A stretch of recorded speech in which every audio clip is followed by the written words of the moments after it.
Қайырлы күн, құрметті көрермендер. Бүгін біз сіздермен өзбек халқының осындай қылмыңды деп аталатын өте дәмді десертін дайындайтын боламыз. Менің арнама тіркеліп, лайк баса отырыңыздар. Ең алдымен біз қамырын дайындайтын боламыз. Ол үшін бізге ұн, су, тұз қажет. Ең алдымен ыдысымызға тұзды және суды салып, тұзымыз ерігенше жақсылап тұрып араластырып алатын боламыз. Тұзымыз ерігеннен соң үстіне ұнды сала отырып, жұмсақ етіп қамыр илейміз.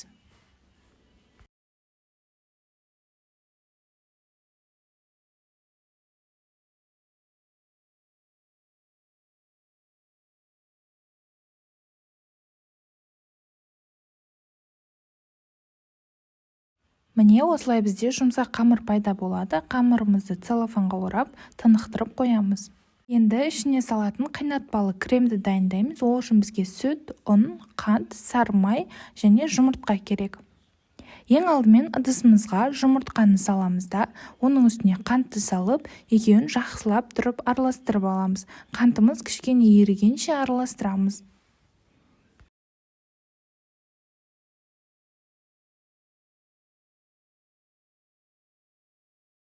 Енді үстіне ұнды қосып, оны да жақсылап тұрып араластырамыз. Ұнның түйіршіктері қалмауы керек.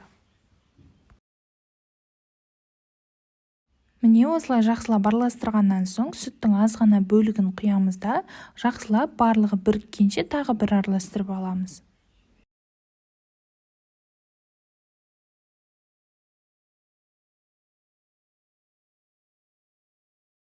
Содан соң сүтіміздің барлығын құйып, барлығын бір араластырып аламыз. Енді осы массамызды газға орташа отқа қоямыз да, үздіксіз тоқтатпай араластырамыз. Шамамен 10-15 минутта қоюланып кремге айналады.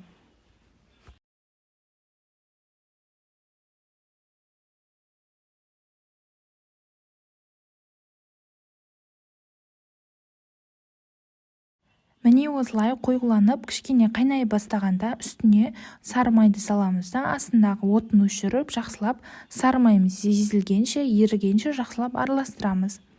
Міне осымен біздің креміміз дайын. Енді бетіне пленкамен жауып, суытып қоямыз. Крем суығанша енді қамырын дайындайтын боламыз. Қамырымызды жақсылап ұнмен жұп-жұқа етіп жаятын боламыз. Міне осылай қамырымызды жұп-жұқа етіп жаямыз. Содан соң осылай тортқа арналған формамен кессеңіздер де болады, немесе әртүрлі тәрілгенің көмегімен кессеңіздер болады.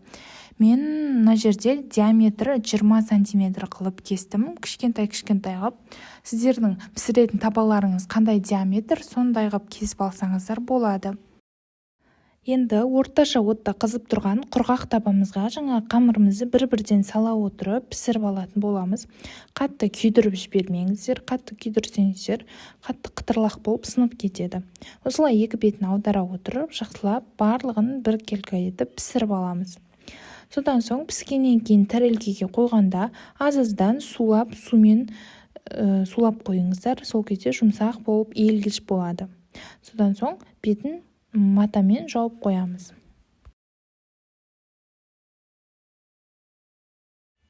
Міне бізде қамырдың барлығы дайын болды.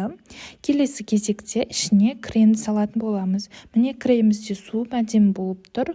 Енді ішіне 2 ас қасықтан немесе 2,5 ас қасықтан сала отырып, видеодағыдай қылып бүктейміз.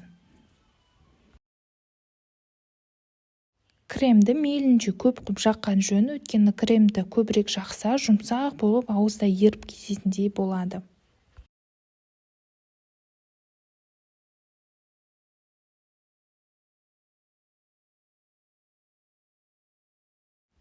Және айта кететін бір жайт, қамырды өте жұқа қылып жайыңыздар, өйткені кішкене қалың болып жайылып қалса, біздің қамырымыз қалың болып, қатты болып қалады. Мына креміміз сіңбей, ауызда ерімейтіндей болып қалады. Сондықтан жұқа қылып жайыңыздар.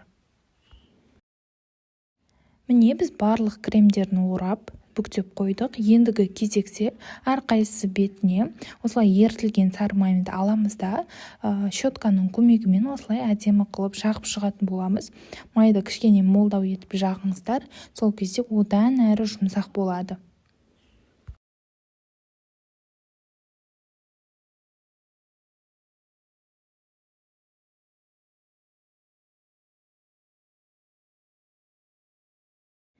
Міне осылай барлығын жасап болғаннан кейін кремі және майы өзіне сіңгенше бір түнге қалдырсаңыздар болады, немесе кем дегенде 3-4 сағатқа қалдырыңыздар.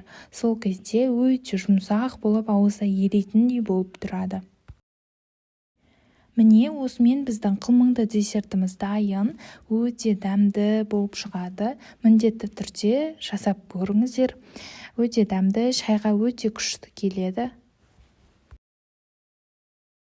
Сіздермен болған Раушан, барлықтарыңызға ас болсын.